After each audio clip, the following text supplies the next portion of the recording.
You're too old for this position, Diane. Maybe it's time to consider stepping back. Those words hit me like a sledgehammer during what I thought was a routine performance review.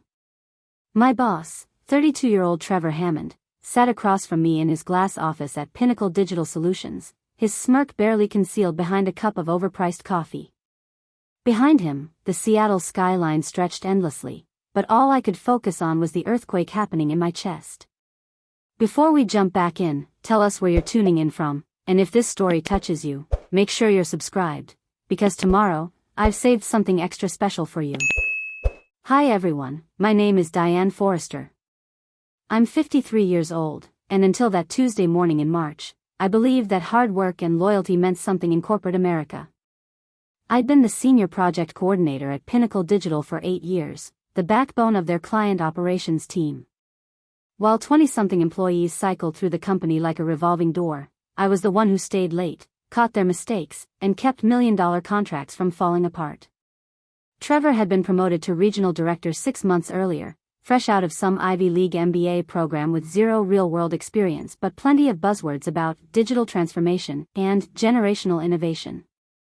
From day one, he'd made it clear that my gray hair and reading glasses didn't fit his vision of a dynamic, youthful workplace culture. He'd started assigning my major accounts to younger team members, citing the need for fresh perspectives and digital native thinking. The performance review that morning was supposed to be a formality. My numbers were stellar. I'd closed more deals in the past quarter than any coordinator in the company's history. Client satisfaction scores under my management consistently hit 95% or higher. But Trevor wasn't interested in numbers. He was interested in optics. Diane, I think you're a valuable asset, he began, using that patronizing tone he reserved for anyone over 35. But the industry is changing rapidly.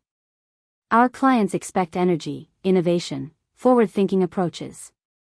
They want to work with people who understand their generational mindset. I sat quietly, my hands folded, watching him deliver what was clearly a rehearsed speech.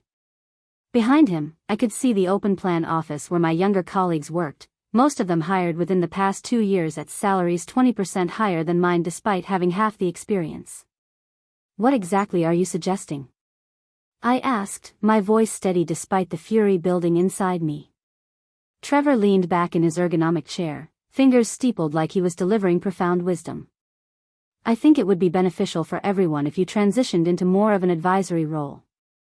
Reduced responsibilities, flexible schedule. We could even create a special consulting position for you, something that honors your years of service while allowing the team to evolve. Translation, a graceful demotion disguised as a favor. A way to push me toward early retirement without triggering an age discrimination lawsuit. I'd seen this playbook before with other experienced employees who'd suddenly found themselves restructured out of their careers. And if I'm not interested in stepping back? I asked. His smile turned cold. Well, that would be unfortunate. Performance improvement plans can be challenging at your stage of career. Sometimes it's better to recognize when it's time to make room for the next generation. The threat was clear. Accept the demotion or face manufactured performance issues that would justify my termination. In the silence that followed, I could hear the hum of fluorescent lights, the distant chatter of my colleagues, and the sound of my entire career being dismissed as obsolete. What Trevor didn't know, what none of them knew, was that I'd been documenting everything for months. Every snide comment about digital dinosaurs, every project reassignment justified by ageist reasoning, every meeting where my experience was dismissed in favor of untested theories from recent graduates. I had emails, recorded conversations from one-party consent Washington State, and a pattern of discriminatory behavior that stretched back to Trevor's first week on the job. More importantly, what Trevor definitely didn't know was that I'd been the unofficial mentor to half the management team at our parent company, Meridian Corporation. While he'd been networking with his fraternity brothers, I'd been building relationships with executives who actually understood the value of institutional knowledge and proven results. I smiled calmly, reaching for my notepad. You know what, Trevor? You're absolutely right. His eyebrows shot up, clearly expecting more resistance. I'm glad you're being reasonable about this, Diane. It really is the best path forward for everyone. Oh, I completely agree, I said, standing up and smoothing my blazer. Sometimes you do have to make room for the next generation. Sometimes you have to step aside and let people learn what real leadership looks like. As I walked toward the door, Trevor called after me, his voice tinged with uncertainty. So you'll consider the advisory position? We can work out the details next week. I paused at the doorway, looking back at him surrounded by his motivational posters and leadership awards he'd bought for himself. I'll definitely be making some changes, Trevor. You can count on that.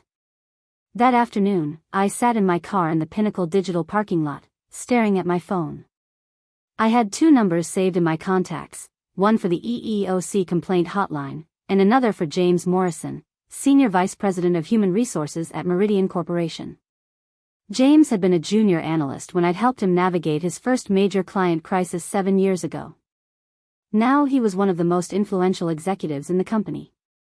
For 8 years, I'd been loyal to Pinnacle Digital, covering for their mistakes, training their new hires, and building the foundation that kept their contracts profitable.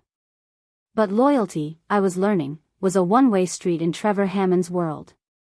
I opened my laptop and began to type, not an acceptance of demotion, but something else entirely. Something that would remind everyone exactly what happens when you mistake experience for expendability. The next morning, Trevor would learn that age isn't just a number, sometimes it's an advantage he never saw coming. My name is Diane Forrester, and at 53, I've learned that in the tech world, gray hair is treated like a contagious disease. I've been working in project coordination for over 20 years, the last 8 at Pinnacle Digital Solutions here in Seattle.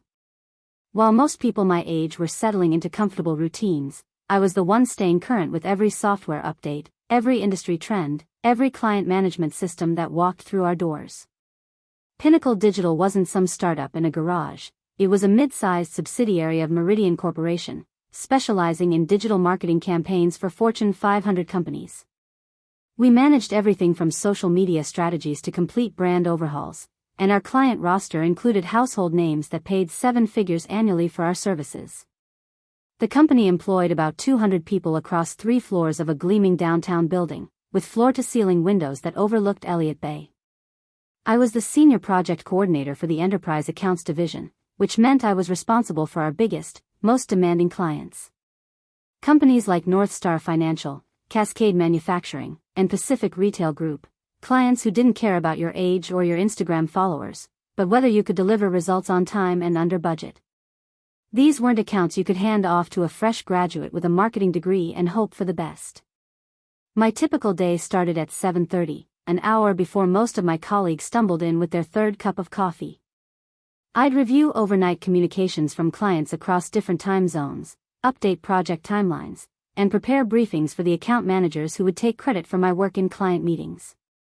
By the time Trevor Hammond arrived at 9:15 with his protein smoothie and wireless earbuds, I'd already solved 3 client emergencies and updated 4 project schedules.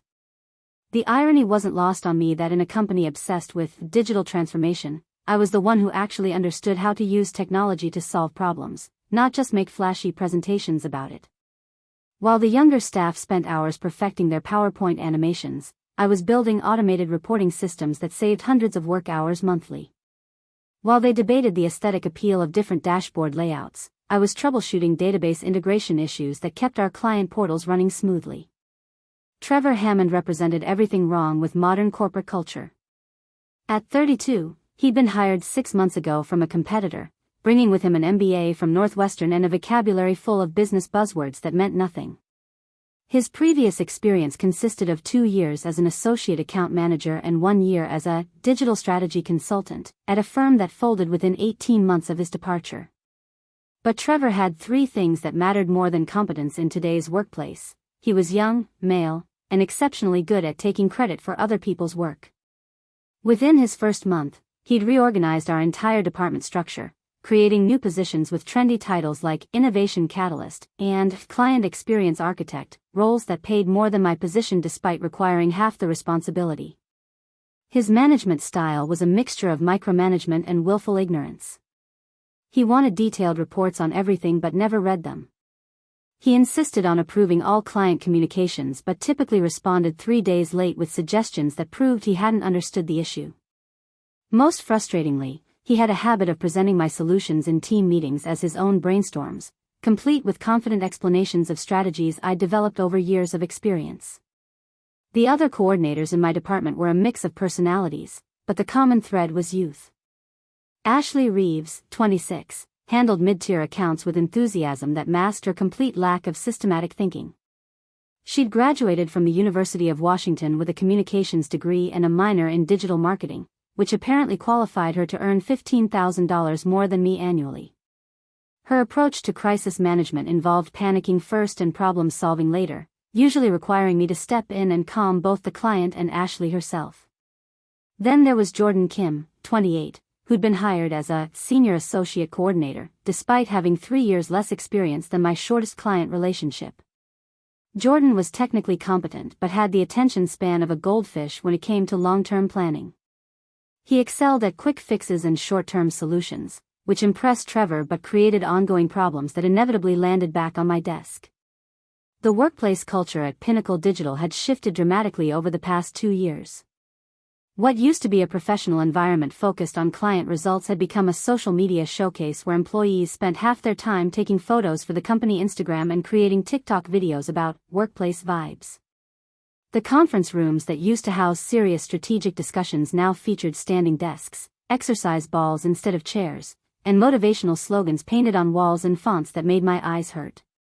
Trevor had instituted weekly innovation sessions, where team members pitched ideas for improving client services. These meetings typically devolved into brainstorming sessions where the loudest voice won, regardless of feasibility or actual benefit to clients. My suggestions, based on years of client feedback and proven results, were consistently dismissed as traditional thinking or risk-averse approaches. The most infuriating part was watching younger colleagues struggle with basic client management principles that I could teach in my sleep. They'd schedule conflicting deadlines, overpromise deliverables, and create communication breakdowns that threatened million-dollar contracts. When crises inevitably arose, guess who got the emergency calls to fix things? Not Trevor, who was usually at some networking event or team-building lunch. But I stayed, and I delivered, because I believed that competence would eventually be recognized. I thought that consistent results and client satisfaction would speak louder than age bias. I assumed that in a results-driven industry, performance would matter more than perception. What I hadn't realized was that Trevor Hammond had been building a case against me from his first day, documenting every interaction to support his predetermined conclusion that experienced employees were obstacles to innovation. While I was focused on keeping clients happy, he was focused on reshaping the department in his own image, young, trendy, and utterly replaceable. The performance review that morning wasn't an evaluation of my work. It was the execution of a plan he'd been developing for months, designed to push me toward retirement while protecting himself from discrimination claims. But Trevor had made one crucial miscalculation. He assumed that because I was older, I was also passive, grateful, and easily intimidated. He was about to learn exactly how wrong he could be.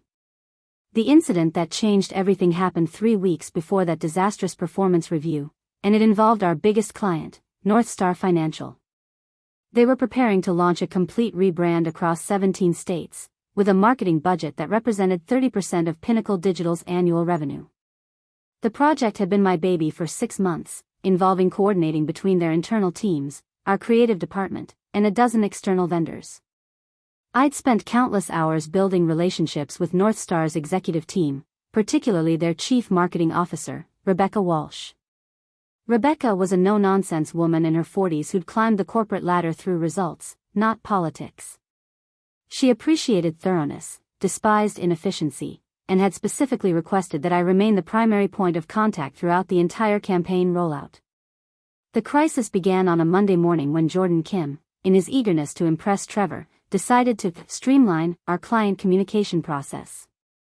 Without consulting me or informing the client, he'd changed the access permissions on North Star's project portal, consolidating multiple user accounts into a single shared login.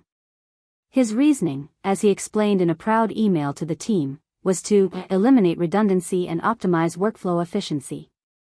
What Jordan hadn't understood, and what I could have explained in 30 seconds if anyone had asked, was that Northstar's corporate security policy required individual user tracking for all external vendor interactions.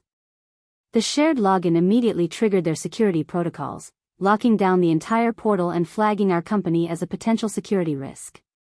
By Tuesday afternoon, Northstar's IT department had suspended all project access pending a security review.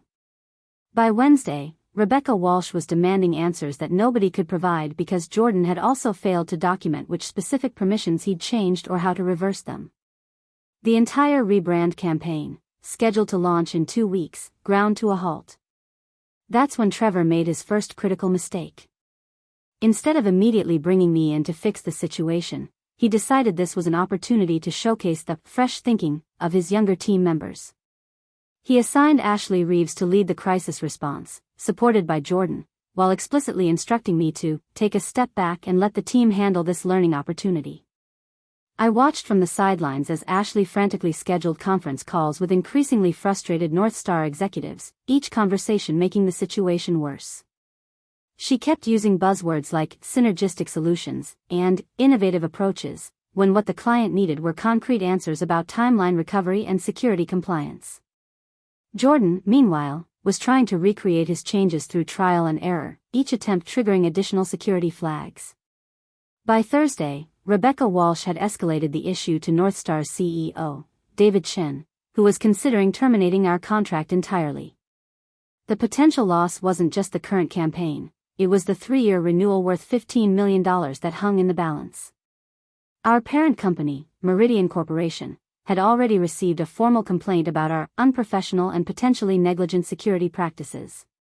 That's when Trevor panicked and finally called me into his office. But instead of asking for my help, he needed someone to blame. "Diane, I need to understand how this security breach happened under your supervision," he began, his voice tight with barely controlled anxiety. "Northstar is threatening to pull their entire account, and I need to provide answers to upper management."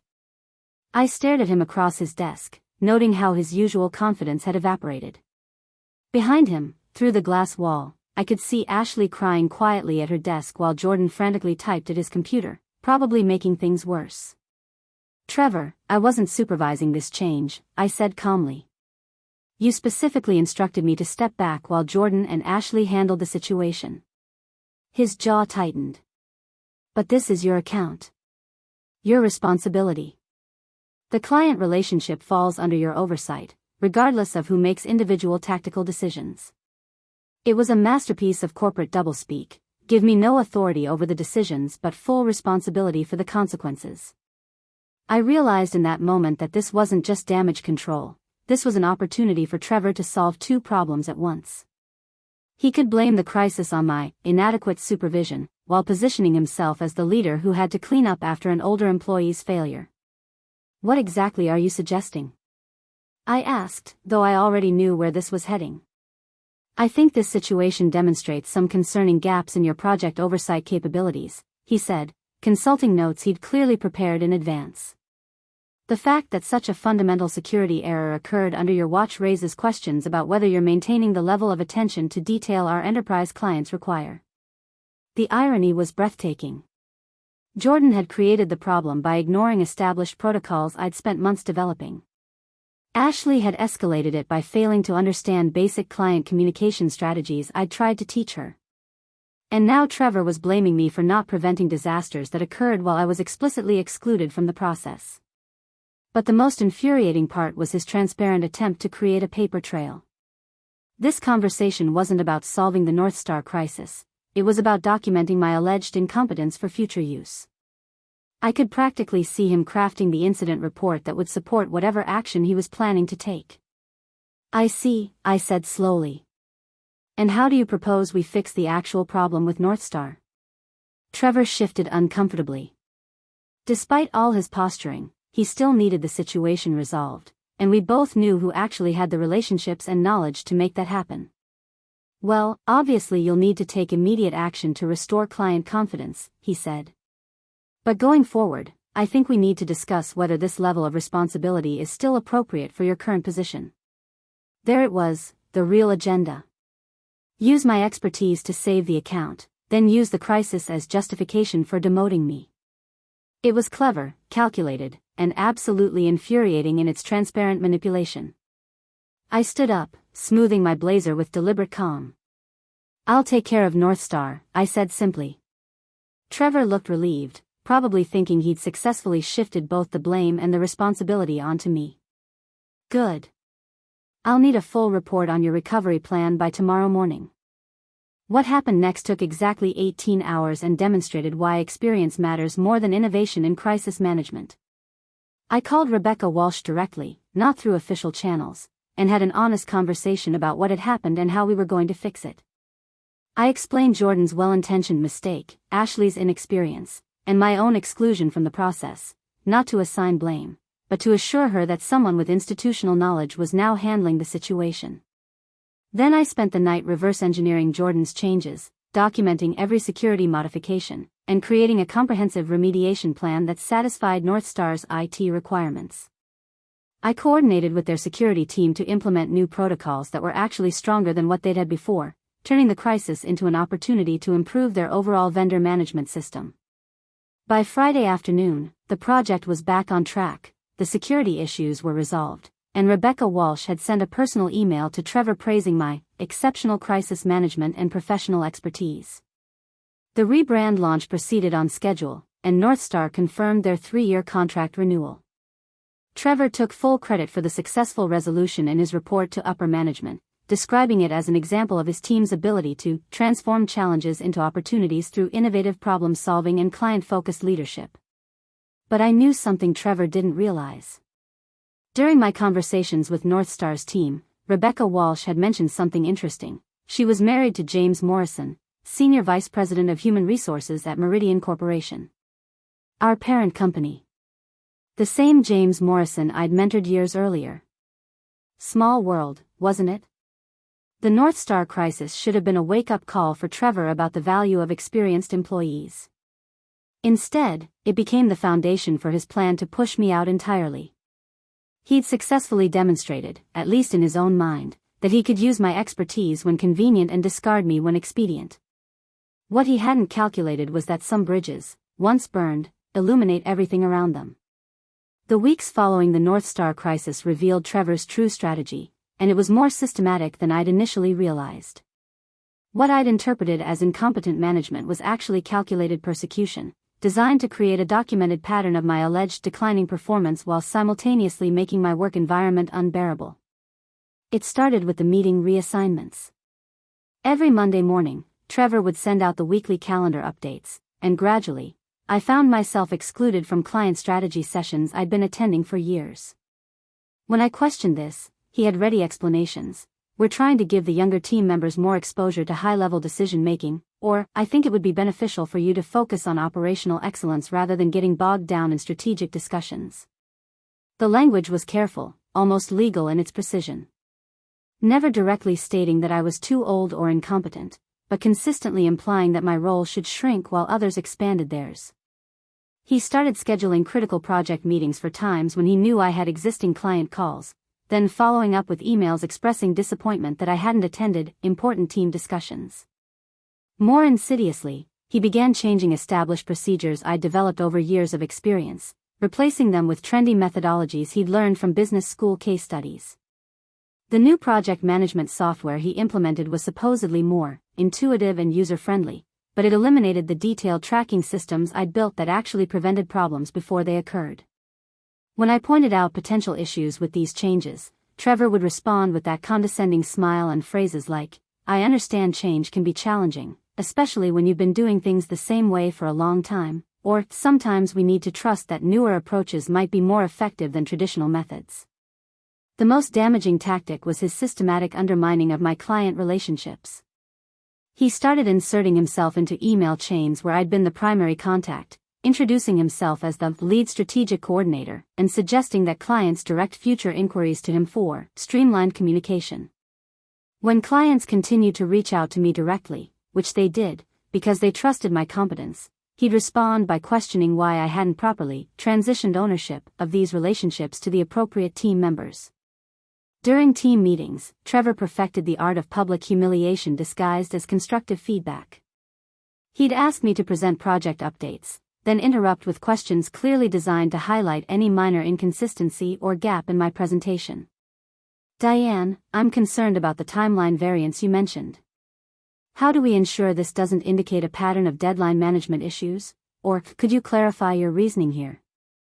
I want to make sure we're not relying too heavily on outdated approaches." The younger team members initially seemed uncomfortable with these attacks, but gradually they began to echo Trevor's attitude. Ashley started making subtle comments about generational differences in communication styles. Jordan began questioning my recommendations in meetings, using phrases like, "Maybe there's a more current way to approach this," or, "I've read some recent articles that suggest a different strategy." What made it particularly insidious was that Trevor's criticisms weren't entirely fabricated, they were carefully constructed distortions of reality.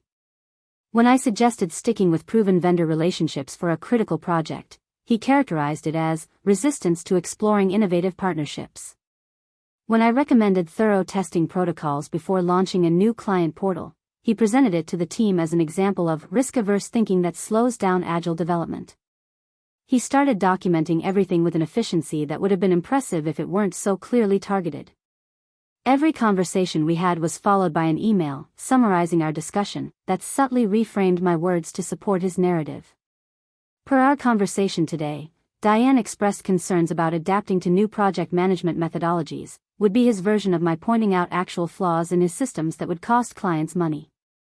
The psychological toll was more exhausting than the professional sabotage. Coming to work became an exercise in hypervigilance, constantly analyzing every interaction for potential traps. I found myself second-guessing responses I would have given confidently for years, wondering how Trevor would twist my words in his follow-up documentation. The breaking point came during a client presentation for Pacific Retail Group, one of our longest-standing accounts. I'd prepared a comprehensive quarterly review showing significant improvements in their digital engagement metrics, results that directly contradicted Trevor's theory that older coordinators couldn't deliver innovative outcomes. 10 minutes before the presentation, Trevor called me into his office. "Diane, I've been thinking about this Pacific Retail meeting. Ashley has been doing some interesting research on retail trend analysis, and I think it might be beneficial to have her co-present with you today." It wasn't a suggestion, it was an order. And Ashley hadn't done any research. She'd spent the previous week posting Instagram stories about her weekend in Portland. But Trevor had positioned it as a developmental opportunity for her, making any objection from me appear petty and territorial. During the presentation, Ashley stumbled through talking points she clearly didn't understand, while I had to constantly intervene to provide accurate information and maintain client confidence. The Pacific Retail executives were visibly frustrated by the disorganization, and their feedback was diplomatically negative. "Perhaps next quarter we could streamline the presentation structure for better clarity." Trevor's response was swift and predictable. In his post-meeting debrief with the team, he characterized the presentation as a concerning example of coordination breakdowns and unclear role delegation, implying that I'd failed to properly prepare Ashley and create effective collaboration. The client's criticism became evidence of my declining ability to manage complex account relationships. But the most revealing moment came during our monthly department meeting, when Trevor announced his new succession planning initiative. Under the guise of preparing for potential staff transitions, he wanted each coordinator to create detailed documentation of their responsibilities and client relationships, to ensure continuity and knowledge transfer for the team's long-term success. The real purpose was transparent. He wanted me to document everything that made me valuable, so he could redistribute those functions to younger employees and justify my elimination as redundant. It was the corporate equivalent of asking someone to dig their own grave while praising them for their earth-moving expertise. That's when I realized that Trevor's campaign wasn't going to stop with demotion or marginalization. He was systematically building a case for termination, carefully constructing a paper trail that would portray my firing as a necessary business decision rather than age discrimination. Every excluded meeting, every questioned decision, every undermined client relationship was a brick in the wall he was building around my career. The most frustrating part was that his strategy was working. Other departments had started treating me differently, as if my reduced role in meetings and excluded status from strategic discussions indicated some kind of professional decline. Colleagues who'd respected my expertise for years began directing questions to Ashley or Jordan instead, unconsciously reinforcing Trevor's narrative that the next generation was taking over. I could feel my professional reputation, built over decades of excellent work, being systematically dismantled by someone who'd been in the industry for less time than I'd been managing my most challenging client. And the most infuriating part was how cleanly he was executing it, using corporate buzzwords and management theories to disguise what was essentially a sustained campaign of age-based harassment. But Trevor had made one crucial error in his calculated assault on my career. He'd assumed that because I was older, I was also naive about corporate politics and legal protections. He thought that years of being a dedicated team player meant I didn't understand how to fight back when the game turned against me. He was about to discover exactly how much institutional knowledge I'd accumulated over my decades in the workforce, and not just about project management and client relations. Some lessons can only be learned through experience. And I was about to teach him a few. The morning of that devastating performance review, I woke up at 5:30 with an unusual sense of clarity. After months of Trevor's systematic campaign against me, I'd spent the weekend making a decision that surprised even myself. Instead of dreading the confrontation I knew was coming, I felt something I hadn't experienced in months: anticipation. I'd prepared for this meeting like a general preparing for battle, but my strategy wasn't what Trevor would expect. Instead of gathering defensive arguments or preparing emotional appeals, I'd spent the weekend organizing evidence and making phone calls that would reshape the entire battlefield. Walking into the Pinnacle Digital building that Tuesday morning, I carried my usual briefcase, but its contents were far from routine. Alongside my standard project files were 3 carefully prepared documents: a comprehensive resignation letter that wouldn't be submitted today, a detailed timeline of discriminatory incidents that wouldn't be filed today, and a USB drive containing recorded conversations that wouldn't be played today. Everything was ready, but timing would be crucial. Trevor's assistant had scheduled the performance review for 9 o'clock, in the same glass-walled conference room where I'd watched Ashley struggle through countless client presentations. The symbolism wasn't lost on me, conducting my professional execution in full view of the colleagues who'd gradually learned to dismiss my contributions. When I arrived at Trevor's office, he was arranging papers on his desk with theatrical precision, clearly relishing what he believed would be his final victory over my resistance to his youth-focused vision. He'd positioned himself behind his imposing desk, with the Seattle skyline providing a dramatic backdrop to what he undoubtedly expected to be my surrender. "Good morning, Diane," he said with that practiced smile that never reached his eyes. "Please, have a seat. I think today's conversation is going to be very productive." I settled into the chair across from him, noting how he'd arranged the seating to emphasize the power dynamic, him elevated behind his desk, me positioned lower as a supplicant seeking his approval. It was an amateur-hour intimidation tactic that would have been laughable if it weren't so transparently malicious. "I've been doing a lot of thinking about your role here at Pinnacle Digital," he began, consulting notes that I was certain he'd rehearsed multiple times.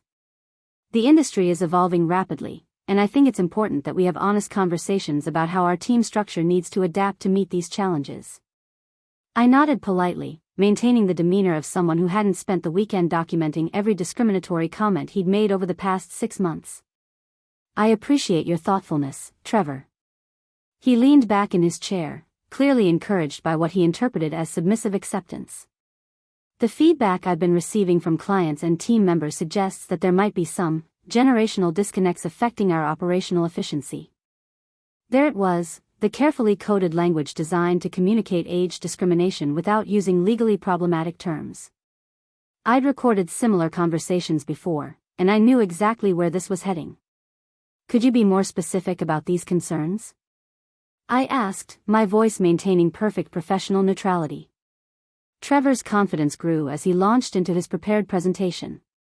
He pulled out a folder thick with documentation, the paper trail he'd been building for months. "Well, for instance, the Pacific retail presentation. The client feedback indicated some coordination issues that I think reflect broader challenges with adapting to contemporary client communication expectations."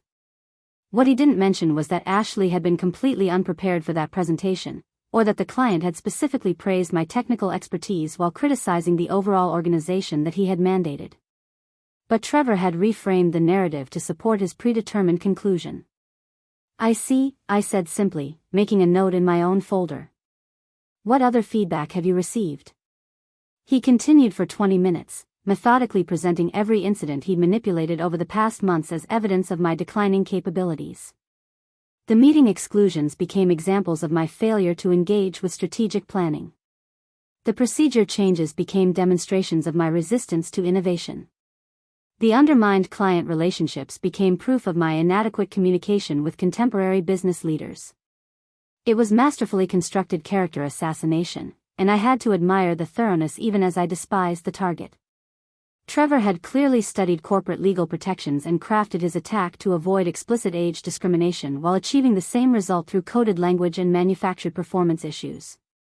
"So what I'm hearing," I said when he paused for my response, "is that you believe my age is affecting my ability to perform my job effectively." His eyes sharpened with alarm. "I never said anything about your age, Diane. This is purely about performance adaptation and team dynamics." "Of course," I replied with a smile that matched his foreign sincerity. "My mistake." Trevor relaxed slightly, probably thinking he'd successfully avoided a legal trap. He had no idea that I was simply confirming his strategy for the benefit of the recording device in my purse, perfectly legal in Washington state's one-party consent jurisdiction. "The solution I'm proposing," he continued, returning to his script, "is a transition into a consulting advisory role that would better utilize your institutional knowledge while allowing our operational team to implement more contemporary approaches." The euphemisms were almost artistic in their construction. Consulting advisory role meant part-time work with no benefits. Institutional knowledge meant outdated experience. Contemporary approaches meant strategies implemented by people young enough to be my children. "And if I'm not interested in this transition?" I asked, though we both knew the answer. His expression hardened just enough to reveal the threat beneath his diplomatic language. "Well, that would be unfortunate.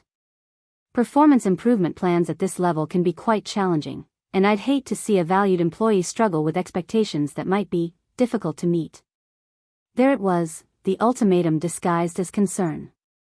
Accept demotion or face manufactured performance issues that would justify termination. It was textbook age discrimination wrapped in corporate doublespeak. I sat quietly for a moment, watching Trevor's face as he waited for my capitulation. He was practically glowing with satisfaction, certain that he'd successfully cornered me into accepting his terms. In his mind, this conversation represented the culmination of months of strategic maneuvering, the final proof of his superior management skills. What Trevor didn't realize was that I'd been recording every discriminatory comment, documenting every exclusionary decision, and building my own case file that made his manufactured evidence look like amateur hour. More importantly, he had no idea about the phone calls I'd made over the weekend, conversations that had already set in motion a response he couldn't possibly anticipate. "You know what, Trevor?" I said finally, closing my notebook with deliberate calm. "You're absolutely right." His eyebrows shot up in surprise. He'd clearly expected more resistance, more emotional arguments, more desperate attempts to negotiate. My immediate agreement caught him completely off guard. "I'm glad you're being reasonable about this, Diane. It really is the best path forward for everyone involved." I stood up, smoothing my blazer and gathering my materials with unhurried precision. "Oh, I completely agree. Sometimes you do have to step aside and let people learn what real leadership looks like." Trevor beamed, probably already mentally drafting the email to upper management about his successful resolution of a difficult personnel situation. He had no idea that his victory celebration was premature. "So you'll consider the advisory position?" he asked as I moved toward the door. "We can work out the details next week." I paused at the threshold, looking back at him surrounded by his motivational posters and leadership books that he'd clearly never actually read. "I'll definitely be making some changes, Trevor. You can count on that." As I walked back to my desk, I could see him through his glass walls, probably calling his mentor or texting his girlfriend about how brilliantly he'd handled the situation. He thought he'd just witnessed my professional surrender. What he'd actually witnessed was the calm before a storm that would reshape not just his career, but his understanding of what happens when you mistake experience for weakness. The real performance review was about to begin, and this time, Trevor would be the one being evaluated. That afternoon, I sat in my Honda Accord in the Pinnacle Digital parking garage, staring at my laptop screen with the kind of focused intensity one usually reserved for crisis management. The fluorescent lights hummed overhead, casting harsh shadows that seemed fitting for what I was about to undertake. This wasn't going to be an emotional response or a hasty resignation born from wounded pride. This was going to be surgical. I opened a new document and began typing, not the advisory position acceptance Trevor expected, but something entirely different. The resignation letter I'd been mentally composing for weeks finally took shape, but this version was unlike any standard corporate farewell. Every sentence was carefully crafted to serve multiple purposes: documentation, protection, and strategic positioning for what would follow.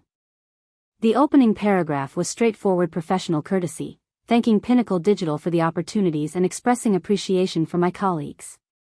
Standard boilerplate that would seem unremarkable to anyone scanning quickly. But buried within the polite language were specific dates, project names, and performance metrics that established an undeniable record of my contributions. The second section detailed my current responsibilities with meticulous precision. Not just job title descriptions, but actual operational realities: the 17 active client accounts under my direct management, the automated systems I developed that processed over 60% of our monthly invoicing, the vendor relationships that existed solely through my personal connections, and the institutional knowledge that had never been formally documented because no one had thought to ask. I spent 2 hours listing every process I'd created, every client relationship I'd built, and every system I'd implemented that kept Pinnacle Digital running smoothly. Most importantly, I documented which of these functions existed only in my personal knowledge base, maintained through my own professional networks, or required access credentials that were tied to my individual certifications rather than company-wide licenses. The third section was where strategic precision became crucial. I outlined the transition timeline for my responsibilities, noting that several key client contracts contain specific provisions requiring 30-day notice for changes in primary contact personnel. I mentioned that my professional certifications in project management and client relations, which were required for several enterprise accounts, were non-transferable and would need to be replaced through individual applications by designated successors. What I didn't explicitly state, but carefully implied through technical language, was that my abrupt departure would create immediate operational disruptions that couldn't be resolved by simply reassigning my workload to Ashley and Jordan.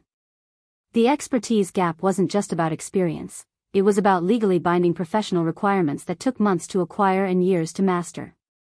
The fourth section addressed what corporate lawyers call professional courtesy obligations. I noted my commitment to ensuring smooth client transitions, but emphasized that such transitions required adequate preparation time and appropriate compensation for consulting services during the handover period. I was essentially setting the framework for making myself invaluable even after resignation, while protecting myself from expectations of free labor. The final paragraph was where I deployed the nuclear option, though disguised in language so diplomatic that Trevor would need legal counsel to understand its full implications. I expressed my hope that the company would continue to thrive under its current leadership approach, and noted my confidence that all personnel decisions had been made in strict compliance with federal and state employment regulations regarding age discrimination and workplace harassment. It was a masterpiece of corporate communication, a resignation letter that read like professional courtesy but functioned as a legal minefield. Anyone with employment law experience would immediately recognize the carefully coded language establishing grounds for discrimination claims, while the operational details made clear exactly how much institutional disruption my departure would cause. But the resignation letter was only the beginning. I spent another hour crafting what I privately called the documentation package, a comprehensive timeline of every discriminatory incident over the past 6 months, complete with dates, witnesses, and recorded evidence where available. This wasn't going in my resignation, this was insurance. I organized the evidence into categories: explicit age-related comments, exclusion from professional opportunities, systematic undermining of authority, manipulation of performance evaluations, and creation of hostile work environment. Each incident was documented with emails, recorded conversations, or witness statements from colleagues who'd been present during Trevor's more blatant displays of bias. The most damaging evidence was actually Trevor's own words, carefully preserved from our recorded conversations. Washington state's one-party consent law meant that every phone call and in-person meeting I'd recorded was perfectly legal, and Trevor's habit of using coded language actually made things worse for him. Phrases like generational disconnect and contemporary communication expectations became obvious euphemisms when presented in context with his other comments. I also compiled what I called the competence portfolio, objective evidence of my professional performance that contradicted Trevor's manufactured narrative. Client satisfaction scores, revenue figures, project completion rates, and testimonials from enterprise account executives created an undeniable picture of sustained excellence that would make any discrimination claim virtually impossible to defend against. The technical component was perhaps most crucial. I documented my role in developing Pinnacle Digital's current operational infrastructure, including systems architecture, client management protocols, and vendor integration platforms. Most importantly, I detailed which of these systems I developed under independent contractor agreements that predated my employment, intellectual property that belonged to me personally rather than the company.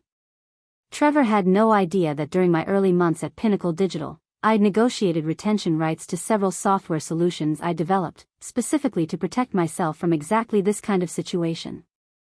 The client management database that processed all enterprise accounts? I held licensing rights. The automated reporting system that generated monthly performance analytics? Built on my proprietary framework. The integration platform that connected our project management tools to client communications? Developed under a consulting agreement that maintained my ownership. While Trevor had been focused on undermining my position within the company, I'd been quietly documenting my technical contributions and securing legal protection for the infrastructure that made his department functional. It was a long-term strategy born from decades of watching experienced employees get discarded by younger managers who didn't understand what they were destroying. The final component of my preparation involved research into Pinnacle Digital's parent company, Meridian Corporation, and specifically their recent initiatives around diversity, inclusion, and age discrimination prevention.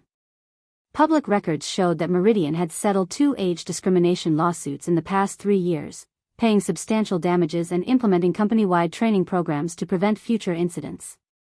More importantly, Meridian's current leadership included several executives who'd built their careers on promoting workplace equality and protecting experienced employees from discriminatory practices. James Morrison, Senior Vice President of Human Resources, had actually written articles about the value of multigenerational workforces and the legal risks companies faced when allowing age bias to influence personnel decisions. By evening, I had assembled what amounted to a comprehensive legal and operational case file that transformed my resignation from a personal defeat into a strategic repositioning. Trevor thought he was forcing me out. In reality, he was about to discover that my departure would cost Pinnacle Digital far more than my continued employment ever could. I scheduled the resignation letter for automatic delivery to the entire management team at exactly 8:30 the next morning, early enough to reach everyone before the daily operations began, but late enough to ensure I wasn't present for the immediate chaos that would follow. Then I leaned back in my car seat and smiled for the first time in months. Tomorrow, Trevor would learn the difference between managing people and understanding systems. He was about to get a master class in why experience matters, taught by someone who'd been building professional leverage since before he graduated from high school. The student was about to become the teacher, whether he wanted the education or not.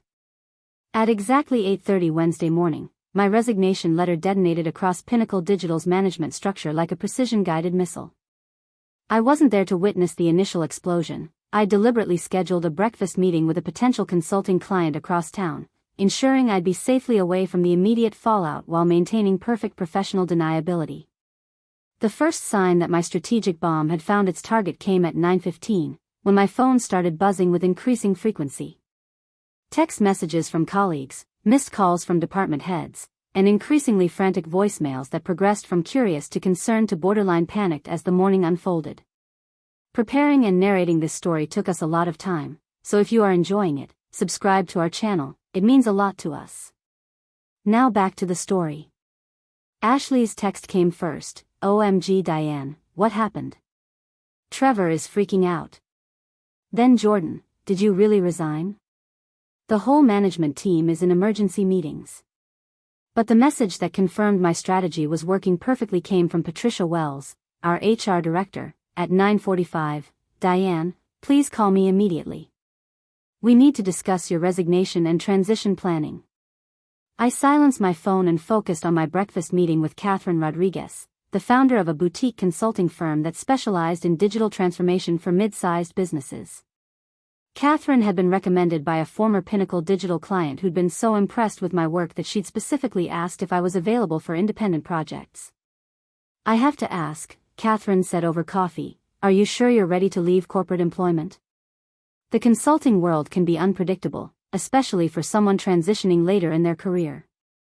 I smiled, checking my watch as my phone continued vibrating silently on the table. "I'm confident that my corporate experience has prepared me for whatever challenges independent consulting might present." What Catherine didn't know was that by that moment, Trevor was probably discovering that my resignation letter had been copied to not just Pinnacle Digital's management team, but to Meridian Corporation's executive committee, including James Morrison in Human Resources and Sandra Chen, the chief legal counsel who specialized in employment law compliance. The beauty of my distribution strategy was its apparent innocence. Standard corporate protocol required notifying immediate supervisors and HR about resignations, and copying parent company executives was positioned as professional courtesy rather than strategic escalation. But anyone with legal training would immediately recognize the carefully embedded language that established grounds for discrimination claims while documenting operational disruptions. By 10:30, when I finally returned Catherine's handshake and headed back toward downtown Seattle, my phone had accumulated 17 missed calls and 32 text messages. The progression of communication showed exactly how my resignation had cascaded through the corporate hierarchy, each level of management realizing new implications as they absorbed the full scope of what I'd documented. The first wave had been confusion. Colleagues wondering why I'd suddenly resigned, supervisors questioning whether this was some kind of negotiating tactic, and Trevor probably trying to frame the situation as vindication of his assessment that I was no longer a good fit for contemporary workplace demands. The second wave had been operational panic. Department heads realizing that client relationships they'd assumed were company assets were actually personal connections that would leave with me. Project managers discovering that systems they relied on daily were maintained through my individual certifications. Accounting discovering that vendor contracts they'd never thought to examine were structured in ways that required my personal involvement. But the third wave was what would really reshape the power dynamics at Pinnacle Digital, and those calls were just beginning as I pulled into the company parking garage. These were the legal review calls, the parent company inquiries, and the emergency consultations that occurred when corporate lawyers started reading resignation letters that contained subtle but unmistakable references to discrimination and hostile work environment issues. I rode the elevator to the 15th floor with the calm confidence of someone who'd spent months preparing for this exact moment. The usual morning energy was replaced by an atmosphere of controlled chaos, hushed conversations in hallways, closed-door meetings in conference rooms, and the kind of focused typing that indicated damage control communications being frantically composed. Trevor's assistant looked up as I approached his office, her expression somewhere between relief and terror. "Oh, Diane. Thank goodness you're here. Trevor has been trying to reach you all morning. He needs to speak with you immediately." Through the glass walls of his office, I could see Trevor pacing behind his desk while speaking animatedly on his phone. His usual composed confidence had been replaced by the manic energy of someone trying to manage multiple crises simultaneously. Papers were scattered across his desk, his computer screen showed what appeared to be a complex spreadsheet, and his body language suggested he was not enjoying whatever conversation he was having. "Tell him I'll be right with him," I said calmly. "I just need to gather a few personal items from my desk first." What I actually needed was to observe the broader office dynamics and confirm that my resignation had created exactly the kind of operational disruption I'd predicted. Walking through the department, I noted which team members looked confused, which ones looked worried, and which ones were actively working on what appeared to be emergency client communications. The most telling sight was Ashley at her desk, surrounded by printed client files and looking completely overwhelmed as she tried to navigate the project management system I'd developed. Jordan was on a conference call, frantically taking notes while obviously struggling to answer questions about account specifications that had never been formally documented because they existed only in my institutional memory. Patricia Wells appeared at my elbow as I reached my desk. "Diane, I'm so glad you're here. We really need to talk about transition planning and timeline considerations." Her tone was carefully neutral, but I could see the stress in her eyes. Patricia had been in HR long enough to recognize the legal implications of my resignation letter, and she was probably already coordinating with Meridian Corporation's legal department to assess potential liability exposure. Of course, Patricia, I replied while methodically clearing personal items from my desk drawers. I'm committed to ensuring a smooth transition for all client relationships. What I didn't say was that smooth transition would require extensive consulting services at my standard independent contractor rates, which were considerably higher than my former salary. The operational knowledge that Pinnacle Digital had taken for granted was about to become a billable commodity. My phone rang as I packed the last of my personal belongings. The caller ID showed James Morrison's direct line at Meridian Corporation. Perfect timing. Hello, James, I answered, making sure my voice carried clearly in the open office environment. Diane, I just finished reading your resignation letter. His familiar voice came through the speaker. I think we need to have a conversation about what's happening at Pinnacle Digital. Would you be available for lunch today? I glanced around the office, noting how many colleagues had suddenly found reasons to work at desks within earshot of my conversation. I think that would be very productive, James. I have quite a lot to discuss with you about operational challenges and workplace culture issues. When I hung up, the office had gone noticeably quieter. Patricia Wells looked like she wanted to ask questions but wasn't sure which ones were safe to voice.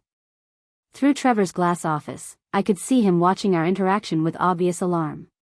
The resignation letter had been just the opening move. The real game was about to begin, and this time, I held all the cards that mattered. Trevor had taught me an important lesson about corporate politics. Sometimes the only way to win is to change the rules entirely. And I was about to demonstrate exactly how much power an obsolete employee could wield when she stopped playing by other people's expectations. The revolution would be professional, methodical, and absolutely devastating to anyone who'd mistaken experience for weakness. The immediate chaos that followed my lunch appointment with James Morrison was everything I'd anticipated and more. Within minutes of hanging up, Patricia Wells was frantically dialing Meridian Corporation's legal department while Trevor emerged from his office looking like someone who'd just discovered his house was on fire and the nearest fire department was 3 states away.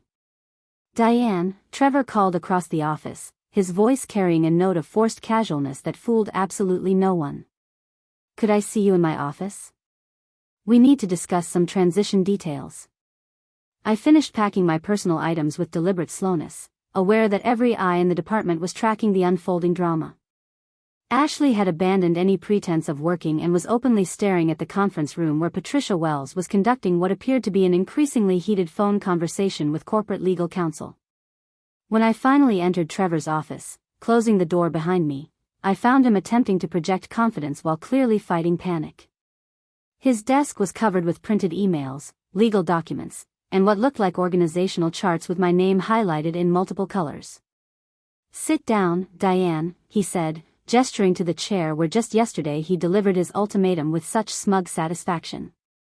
I think there might be some misunderstanding about your resignation and the circumstances surrounding it. I settled into the chair, noting how the power dynamic had subtly shifted. Trevor was still behind his imposing desk, but his body language had changed from authoritative to defensive. He kept glancing at his computer screen, where I could see email notifications appearing with alarming frequency. What kind of misunderstanding? I asked with the same polite professionalism I'd maintained throughout his months of systematic harassment. Well, Trevor began, consulting notes that looked hastily scribbled. I'm concerned that your resignation letter might have given people the wrong impression about our conversation yesterday. About the nature of the advisory position we discussed. Translation: corporate lawyers had read my carefully worded documentation and immediately recognized the discrimination lawsuit that was being gift-wrapped for them. Trevor was now in full damage control mode, trying to reconstruct yesterday's ultimatum as a friendly career development discussion. I thought I captured our conversation quite accurately, I replied. Was there something specific in my letter that you felt was misrepresented? Trevor's jaw tightened as he realized I wasn't going to help him rewrite history. The thing is, Diane, I never said anything about your age being a factor in any decisions. The advisory position was simply a recognition of your valuable experience and a way to better utilize your institutional knowledge. It was fascinating to watch him try to sanitize his own words. The generational disconnects had become valuable experience. The threats about performance improvement plans had been transformed into career development opportunities. He was essentially admitting that his entire case against me had been fabricated while simultaneously trying to claim innocence. I see, I said, making a note in my personal organizer. So when you mentioned that clients expect energy, innovation, and forward-thinking approaches from people who understand their generational mindset, you were referring to what, exactly? Trevor went pale. Those were his exact words from yesterday's meeting, and we both knew I had them on recording. His attempt to reframe the conversation had just collapsed into an admission that he remembered exactly what he'd said and why it was legally problematic. Look, Diane, he said, abandoning his careful script and leaning forward with desperate sincerity. Maybe I didn't communicate my thoughts as clearly as I should have. The last thing I'd want is for you to feel that age was a consideration in any personnel decisions. Too late for that, I thought, remembering the months of systematic exclusion and the careful documentation I'd assembled. But his panic was telling me something important. Meridian Corporation's legal department had clearly explained to someone in authority exactly how much exposure Pinnacle Digital faced if my resignation proceeded as planned. My phone buzzed with a text message that I glanced at discreetly. It was from James Morrison, just finished reviewing your employment file and recent performance evaluations. Very interested in understanding the discrepancy between your objective results and subjective assessments. See you at 1 p.m. The discrepancy he was referring to was damning evidence of discrimination. My client satisfaction scores, revenue figures, and project completion rates told one story, while Trevor's performance evaluations told another entirely. Any employment lawyer would recognize that pattern as classic age discrimination, objective excellence being undermined by subjective criticism designed to justify predetermined personnel decisions. Trevor, I said, closing my organizer and standing up, I appreciate your concern about potential misunderstandings. I'm sure that James Morrison and I will have a very productive conversation about clarifying any confusion regarding recent management decisions. The mention of James Morrison's name hit Trevor like a physical blow. He clearly understood that senior executives from the parent company didn't typically get involved in routine resignations, and my casual reference to him by first name suggested a level of access that Trevor hadn't anticipated. Maybe we should postpone your resignation effective date, Trevor said quickly. Give us time to work through any communication issues and explore other options for your role here. It was a desperate attempt to buy time, probably based on advice from corporate counsel who'd explained that forcing through my resignation while facing potential discrimination claims would only make their legal position worse. But Trevor had fundamentally misunderstood the situation. I wasn't trying to negotiate for better treatment within his system. I was systematically dismantling the system itself. I think the resignation timeline is appropriate, I replied. But I am committed to ensuring smooth client transitions, which will obviously require extensive consultation during the handover period. Trevor nodded eagerly, not realizing that I'd just set the framework for charging Pinnacle Digital premium consulting rates for knowledge they'd previously gotten as part of my salary. The institutional expertise they'd taken for granted was about to become a very expensive commodity. As I turned to leave his office, Trevor called out one last desperate question. Diane, what exactly are you planning to discuss with Morrison? I paused at the door, looking back at him with the same calm professionalism I'd maintained throughout his campaign to destroy my career. Oh, just some observations about operational efficiency and management practices. I'm sure he'll find my perspective quite enlightening. Walking back through the department, I could feel the weight of everyone's attention as they tried to piece together what was happening. Ashley looked terrified, probably realizing that her rapid promotion had been built on pushing me aside rather than her own competence. Jordan was frantically working at his computer, likely trying to figure out how to manage client relationships he'd never properly learned. But the most satisfying sight was Patricia Wells ending her phone call and immediately heading toward Trevor's office with a thick folder and an expression that suggested he was about to receive the kind of HR conversation that typically preceded immediate termination. The operational chaos I'd predicted was unfolding exactly as planned. Client calls were backing up because nobody else understood the systems I'd developed. Vendor relationships were freezing because contracts required my personal authorization for modifications. Project timelines were collapsing because the institutional knowledge that kept everything running smoothly existed only in my head. More importantly, the legal exposure that Trevor had created through his systematic discrimination was becoming impossible to ignore. Meridian Corporation's lawyers had clearly recognized that my resignation wasn't just an HR issue, it was a potential federal case that could cost millions in damages and create public relations disasters for a company that prided itself on progressive workplace policies. As I gathered the last of my belongings, my phone rang with a call from Catherine Rodriguez, the consulting firm founder I'd met with that morning. "Diane, I just wanted to follow up on our conversation. Based on what you told me about your expertise, I think we might have several clients who could benefit from your services immediately." "That's wonderful to hear, Catherine," I replied, making sure my voice carried clearly across the suddenly quiet office. "I'm confident that my transition to independent consulting will create opportunities for more effective client service than I was able to provide in my previous corporate environment." The implication was clear to everyone listening. I was taking my expertise, my relationships, and my institutional knowledge into direct competition with Pinnacle Digital. The employee they'd tried to push into retirement was about to become the consultant they'd have to compete against. Trevor had taught me that loyalty was a one-way street in his corporate world. Now I was about to teach him that expertise was a two-way weapon, and I was much better at using it than he'd ever imagined.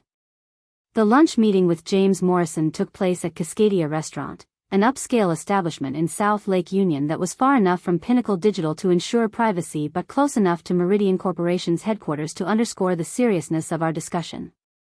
I arrived 15 minutes early, settling into a corner booth that offered clear sight lines and acoustic privacy, habits developed from years of managing sensitive client negotiations. James appeared at exactly 1 o'clock, looking every inch the senior executive but carrying the slightly harried expression of someone who'd spent the morning putting out fires. At 42, he'd matured into his authority well, but I could still see traces of the overwhelmed junior analyst I'd mentored 7 years earlier when he was drowning in his first major client crisis. "Diane," he said, sliding into the booth across from me, "I have to say, your resignation letter was the most professionally crafted nuclear weapon I've read in my 15 years in corporate HR." I smiled, appreciating his directness. "I learned from the best mentors, James. You always taught me that documentation was the foundation of any successful business relationship." He ordered coffee and leaned back, studying me with the analytical intensity that had made him successful in corporate leadership. "Talk to me about Trevor Hammond. What's really been happening at Pinnacle Digital?" For the next 20 minutes, I walked James through the systematic campaign of discrimination that had been building over the past 6 months. Not the emotional story of feeling marginalized and undervalued, but the clinical documentation of policy violations, procedural irregularities, and legal exposures that Trevor's management approach had created. I presented the evidence methodically, recorded conversations where Trevor used coded age discrimination language, email chains where he excluded me from meetings specifically to limit my influence, performance evaluations that contradicted objective metrics, and a pattern of reassigning my responsibilities to less qualified younger employees despite client preferences for my continued involvement. The most damaging pattern, I explained, pulling out my tablet to show him the timeline I'd constructed, is how he's been systematically undermining my authority while simultaneously relying on my expertise to prevent operational disasters. It's a textbook case of age discrimination disguised as performance management. James reviewed the documentation with the focused attention of someone who understood exactly what kind of legal liability he was examining. His expression grew progressively more serious as he absorbed the scope of Trevor's misconduct and the potential financial exposure it represented for Meridian Corporation. "Jesus, Diane," he said finally, setting down the tablet. "This isn't just discrimination, it's corporate malpractice. How has this been going on for 6 months without HR intervention?" Because Patricia Wells has been overwhelmed managing 3 different departments since the restructuring, and Trevor is very skilled at using corporate buzzwords to disguise discriminatory practices, I replied. Plus, he's been careful to frame everything as performance coaching and strategic development rather than punishment. James nodded grimly. The coded language problem. We've seen this in other subsidiaries, managers who think they can avoid discrimination liability by using euphemisms instead of direct statements. Exactly. And the really insidious part is how he's been positioning my departure as voluntary career transition rather than constructive dismissal. If I hadn't documented everything so carefully, this would look like a routine resignation rather than the culmination of a hostile work environment. Walk me through the operational impact, James said, pulling out his own notepad. Your resignation letter mentioned some systems integration issues that could affect client services. This was where my strategic preparation became devastatingly effective. I explained how my role at Pinnacle Digital had evolved far beyond standard project coordination into essential infrastructure management. The client relationship databases, automated reporting systems, and vendor integration platforms that kept the department running weren't just tools I used, they were proprietary systems I developed under independent contractor agreements that predated my employment.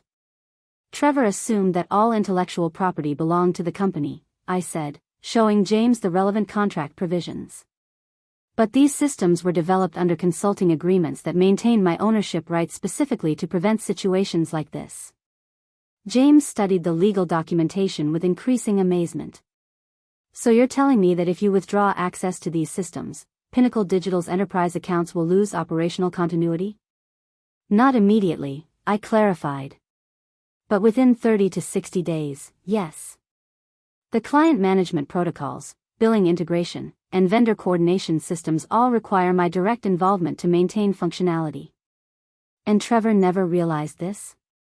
Trevor was so focused on undermining my authority that he never bothered to understand what authority actually entailed. He saw job titles and org charts, but he never grasped the technical infrastructure that made his department successful. James was quiet for several minutes, clearly calculating the financial implications of what I'd explained. Pinnacle Digital generated roughly $40 million in annual revenue, with profit margins that depended heavily on operational efficiency.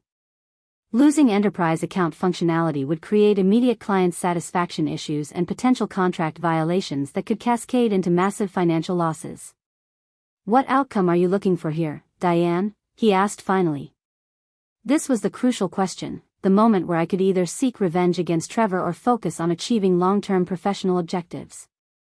I'd spent considerable time preparing for this conversation, understanding that my response would determine whether James saw me as a vindictive former employee or a strategic business partner. I want 3 things, I said clearly. First, I want formal acknowledgement that my resignation was the result of age discrimination and hostile work environment created by Trevor Hammond's management practices. Second, I want consulting agreements that provide fair compensation for transitioning my systems to company ownership. Third, I want assurance that similar discrimination won't happen to other experienced employees at Meridian subsidiaries. James nodded approvingly.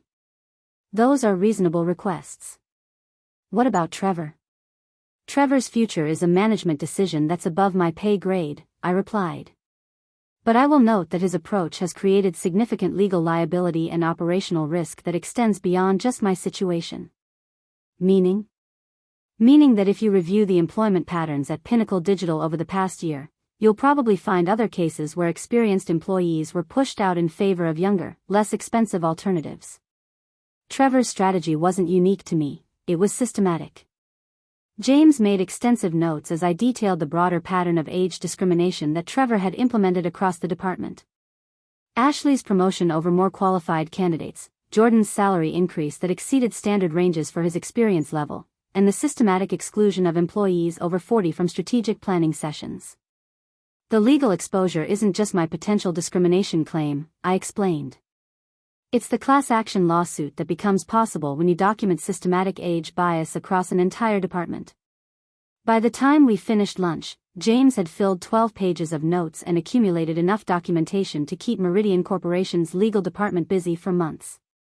But more importantly, he'd recognized that my resignation represented an opportunity to address systemic problems before they became existential threats to the company. Diane, I'm going to be very direct with you, he said as we prepared to leave.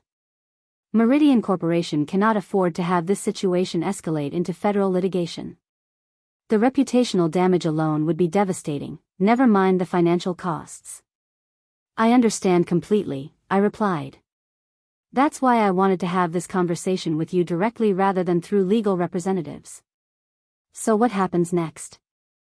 I smiled, feeling the satisfaction of a strategy executed flawlessly. Next, you go back to Meridian Corporation and explain to senior leadership exactly what kind of legal and operational crisis Trevor Hammond has created. Then someone with actual authority makes decisions about how to clean up this mess before it destroys Pinnacle Digital's client relationships and triggers federal investigation.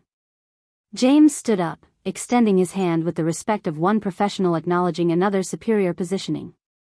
You know, Diane, when I was struggling with that client crisis 7 years ago, you told me that the best negotiations happen when both sides understand what they really need instead of just what they want. And what do you really need here, James? We need you to not destroy us, he said with rueful honesty. And we need to make sure this never happens again.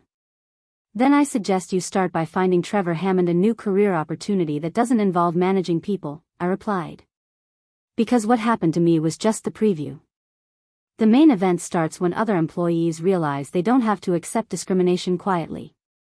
As I walked back to my car, I knew that the real power shift was just beginning. Trevor had taught me that corporate loyalty was worthless when management decided you were expendable. Now I was about to teach him that experience becomes exponentially more powerful when it's combined with legal leverage and strategic preparation. The game had changed, and this time, I was setting the rules. The phone call came at 7:15 Thursday morning, exactly 18 hours after my lunch with James Morrison. I was in my home office, reviewing consulting contract templates while enjoying the first peaceful cup of coffee I'd had in months, when Sandra Chen's name appeared on my caller ID. As Meridian Corporation's chief legal counsel, Sandra didn't make casual social calls, especially not before 8 a.m. Diane, I hope I'm not calling too early. Sandra's voice carried the controlled urgency of someone who'd spent the night reviewing legal exposure assessments. I wonder if you'd be available for a meeting this morning at Meridian headquarters. We have some matters to discuss regarding your transition from Pinnacle Digital. The careful language told me everything I needed to know. This wasn't a routine exit interview or standard HR consultation. This was damage control at the highest corporate level, which meant my documentation had achieved exactly the impact I'd intended. Of course, Sandra. What time works for you? How about 10 o'clock? And Diane, you might want to bring legal representation if you feel it would be helpful. The suggestion of legal counsel was particularly telling. In corporate negotiations, when the company's chief lawyer suggests you bring your own attorney, it means they're prepared to make significant concessions to avoid litigation. Sandra was essentially admitting that Meridian Corporation viewed my situation as serious enough to warrant settlement discussions rather than adversarial proceedings. I think I can handle this conversation myself, I replied, projecting the confidence of someone who'd spent months preparing for exactly this scenario. Excellent. Oh, and Diane? James spoke very highly of your professionalism yesterday. I look forward to our discussion. By 9:30, I was sitting in Meridian Corporation's downtown Seattle headquarters, a gleaming 40-story tower that housed some of the most influential corporate decision-makers in the Pacific Northwest. The executive conference room where Sandra had arranged our meeting featured floor-to-ceiling windows overlooking Puget Sound and furnishings that probably cost more than most people's annual salaries. Sandra arrived with an entourage that immediately signaled the seriousness of the situation: James Morrison from Human Resources, Robert Fitzgerald from Legal Risk Management, and Dr. Patricia Yamamoto, Meridian's newly appointed Director of Workplace Equity and Inclusion. The fact that they'd assembled their entire discrimination prevention team told me that my case had triggered company-wide policy review. Diane, thank you for meeting with us on short notice, Sandra began, settling into the head chair with the authority of someone accustomed to high-stakes negotiations. We've completed our preliminary review of the situation at Pinnacle Digital, and we want to discuss resolution options that serve everyone's interests. Translation: their lawyers had calculated the potential costs of federal litigation and determined that settlement would be significantly cheaper than fighting age discrimination claims in court. I appreciate your thoroughness, I replied, noting how carefully they'd arranged the seating to create a collaborative atmosphere rather than an adversarial confrontation. I assume you've had an opportunity to review the documentation I provided to James. We have, Robert Fitzgerald confirmed, consulting a thick legal folder. And we've also conducted our own investigation into management practices at Pinnacle Digital over the past year. The patterns we've identified are concerning. Concerning was corporate legal speak for catastrophically liability creating. I'd suspected that Trevor's discrimination against me was part of a broader pattern, but having Meridian's legal team confirm systematic age bias across the entire department was validation beyond my expectations. Dr. Yamamoto leaned forward with the intensity of someone who specialized in workplace equity issues. Diane, based on our review, we believe that you experienced systematic age discrimination that violated both federal law and Meridian Corporation's stated commitment to inclusive workplace practices. The admission was more direct than I'd anticipated. In most corporate disputes, companies spent enormous effort avoiding any acknowledgement of wrongdoing, even in settlement discussions. The fact that Meridian was explicitly admitting discrimination meant they viewed the evidence as indefensible. We're prepared to offer a comprehensive resolution package, Sandra continued, sliding a bound document across the polished conference table. This includes full acknowledgement of the discrimination you experienced, immediate termination of Trevor Hammond's employment, financial compensation for the hostile work environment, and consulting agreements for systems transition at premium rates. I opened the settlement proposal, scanning the terms with the analytical focus I developed through years of contract review. The financial compensation was substantial, equivalent to 3 years of salary plus benefits continuation. The consulting agreements provided rates that were nearly double my previous hourly equivalent, with guaranteed minimum commitments that would generate more annual income than my corporate position. But the most significant provision was the commitment to implement company-wide age discrimination prevention training, with my input on curriculum development. Meridian Corporation was essentially paying me to help redesign their management practices to prevent future incidents like mine. There is one additional component, James added, producing another document. We'd like you to consider a permanent consulting relationship with Meridian Corporation, providing expertise on age inclusion and experienced employee retention across all our subsidiary companies. The offer was remarkable in its scope. Instead of simply paying me to disappear quietly, they were proposing to make me a key architect of their corporate culture reform. It would position me as a recognized expert in workplace age discrimination, with access to influence policy decisions across a multi-billion-dollar corporation. This is quite comprehensive, I said, reviewing the terms methodically. But I noticed there's no non-disclosure agreement requiring my silence about what happened. Sandra nodded approvingly. We considered including standard confidentiality provisions, but frankly, we believe transparency serves our interests better than secrecy. We want other companies to understand that age discrimination has real consequences, and we want our employees to see that Meridian Corporation takes these issues seriously.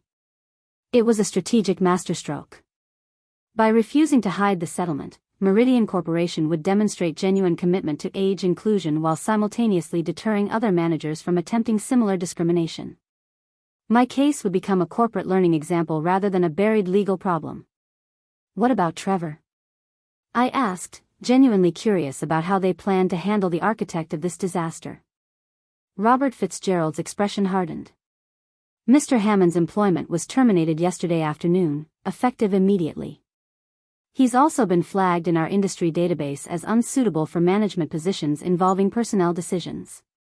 The swift termination suggested that Meridian's investigation had uncovered evidence even more damaging than what I'd provided. Trevor's career in corporate management was essentially over, destroyed by the same systematic approach he'd used to try to destroy mine. And the operational transition at Pinnacle Digital? I inquired. That's where we particularly need your expertise, James explained. Your systems knowledge is critical for maintaining client relationships, but we also want you to help us restructure the department to prevent future discrimination. The proposal was everything I could have hoped for when I'd started documenting Trevor's harassment months earlier. Financial compensation that acknowledged the damage he'd caused, professional recognition that validated my expertise, and the opportunity to ensure that other experienced employees wouldn't face similar treatment. But more than the practical benefits, the settlement represented something profound: corporate acknowledgement that experience had value, that age discrimination was unacceptable, and that employees had the power to demand accountability from even the largest organizations. I'll need some time to review these documents thoroughly, I said, closing the settlement proposal. Of course, Sandra replied. But I hope you'll consider our offer seriously. We believe this resolution serves justice while creating opportunities for positive change across our entire organization. As I gathered my materials and prepared to leave, Dr. Yamamoto approached with a business card. Diane, regardless of your decision on the consulting position, I'd very much like to discuss your insights on age inclusion best practices. Your documentation approach could become a model for other employees facing similar situations. Walking out of Meridian Corporation's headquarters, I felt a satisfaction that had nothing to do with financial compensation or career advancement. For months, I'd been told that my age made me obsolete, that my experience was less valuable than youthful enthusiasm, that my institutional knowledge could be easily replaced by digital natives with business school theories. The settlement offer proved exactly the opposite. My expertise was so valuable that Meridian Corporation was willing to pay premium rates to retain access to it. My documentation skills were so thorough that they transformed a potential termination into a corporate policy revolution. My strategic thinking was so effective that I'd converted a hostile work environment into a consulting opportunity that would influence workplace practices across multiple companies. Trevor Hammond had taught me that loyalty was a one-way street in modern corporate culture. Now I was about to teach an entire industry that experience, when properly leveraged, was the most powerful force in any workplace negotiation. The revolution was complete, and this time, wisdom had triumphed over youth. 6 months later, I walked into the Pinnacle Digital building for what would be my final visit as a consultant, carrying a briefcase that contained the completion reports for the most transformative workplace restructuring in the company's history. The lobby looked exactly the same, but everything else had changed in ways that would have seemed impossible when Trevor Hammond was systematically trying to destroy my career. The receptionist, Maria, greeted me with genuine warmth rather than the nervous politeness that had characterized our interactions during the final months of my employment. "Good morning, Ms. Forrester. Everyone's excited for the presentation today." As I rode the elevator to the 15th floor, I reflected on the remarkable journey that had brought me back to this building, not as a marginalized employee counting down to forced retirement, but as the architect of industry-leading age inclusion policies that other corporations were studying and implementing. The department I'd left in operational chaos 6 months earlier now hummed with efficient productivity under completely restructured leadership. Ashley Reeves had been transferred to a junior associate role in a different department, where her enthusiasm could be properly channeled through adequate supervision. Jordan Kim had accepted a lateral move to technical support, where his problem-solving skills could flourish without the strategic responsibilities he wasn't ready for. Most significantly, the new department head was Susan Martinez, a 58-year-old project management expert with 30 years of experience who'd been recruited specifically to demonstrate Meridian Corporation's commitment to valuing seasoned professionals. Her first action had been implementing the systems integration protocols I'd developed, which had improved operational efficiency by 43% while reducing client complaint incidents to nearly zero. The conference room where I'd endured Trevor's discriminatory performance review had been renamed the Professional Excellence Center, and was now used exclusively for employee recognition meetings and career development planning. The symbolism wasn't accidental. Meridian Corporation wanted every employee to understand that the same space where age discrimination had flourished was now dedicated to celebrating expertise and experience. James Morrison was waiting for me with the quarterly impact reports that documented the measurable success of our workplace transformation initiative.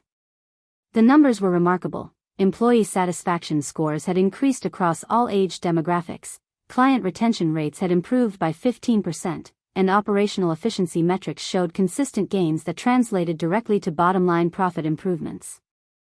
"Diane, I have to say, when you first walked into my office with that resignation letter, I knew we were facing a crisis," James said as we reviewed the data. "But I never imagined that crisis would become the foundation for the most successful organizational culture change in Meridian's corporate history." The consulting relationship had exceeded both our expectations. My role had expanded from systems transition specialist to chief architect of Meridian Corporation's age inclusion strategy, with influence extending across all 17 subsidiary companies. The workplace equity protocols we developed were being adopted by other corporations, generating additional consulting revenue while establishing me as a recognized thought leader in employment discrimination prevention. More personally satisfying was the impact on individual employees who'd benefited from the policy changes we'd implemented. I'd received dozens of emails from older workers at various Meridian subsidiaries, thanking me for creating workplace protections that allowed them to contribute their expertise without fear of age-based harassment or arbitrary termination. One message particularly stood out: from a 62-year-old engineer who'd been facing similar pressure to accept early retirement until the new policies were implemented. Ms. Forrester, you'll probably never know how many careers you've saved by refusing to accept discrimination quietly. My granddaughter will grow up in a workplace where experience is valued because of what you accomplished. The financial rewards had been substantial, but the professional vindication was invaluable. The same expertise that Trevor had dismissed as obsolete was now being studied by business schools as an example of how institutional knowledge could be leveraged to create competitive advantages. Harvard Business Review had published a case study on my documentation methodology, and I'd been invited to speak at 3 major conferences on workplace equity and age discrimination prevention. But perhaps the most satisfying outcome was what happened to Trevor Hammond himself. 6 months after his termination from Meridian Corporation, he was working as a junior marketing coordinator at a small startup, having discovered that his discrimination against experienced employees had been quietly documented by other companies in the industry. His references were toxic, his leadership credentials were questioned, and his career trajectory had been permanently altered by the consequences of his own prejudice. The final presentation that day was to Meridian Corporation's board of directors, where I would deliver the completed workplace transformation plan that would become the template for age inclusion best practices across the entire organization.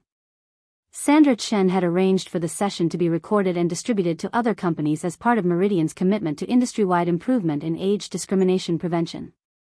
As I stood before the board members, I thought about the journey that had brought me to this moment. 6 months earlier, I'd been a marginalized employee being told I was too old to contribute effectively to a modern workplace. Now I was addressing some of the most powerful business leaders in the Pacific Northwest, sharing expertise that would influence employment practices across multiple industries. The key lesson from this transformation, I concluded my presentation, is that age discrimination isn't just morally wrong, it's strategically stupid. The institutional knowledge, professional relationships, and systematic thinking that experienced employees bring to organizations represent competitive advantages that cannot be replicated through youth and enthusiasm alone. The board's questions focused on implementation strategies and scalability options, treating my insights with the respect and attention that had been absent during Trevor's tenure. These weren't people humoring an older employee, these were business leaders recognizing genuine expertise and seeking ways to leverage it for organizational success. Dr. Patricia Yamamoto approached me after the presentation with an offer that would have seemed impossible 6 months earlier: permanent appointment as Senior Director of Workplace Equity and Age Inclusion, with responsibility for developing policies across Meridian Corporation's entire portfolio of companies. "Diane, your approach has fundamentally changed how we think about experience and expertise," she said. "We'd like to make this transformation your permanent legacy." Walking out of Pinnacle Digital that final time, I reflected on the broader implications of what we'd accomplished. The same strategic thinking, documentation skills, and professional relationships that Trevor had dismissed as outdated had become the foundation for industry-leading practices that would protect countless employees from age discrimination.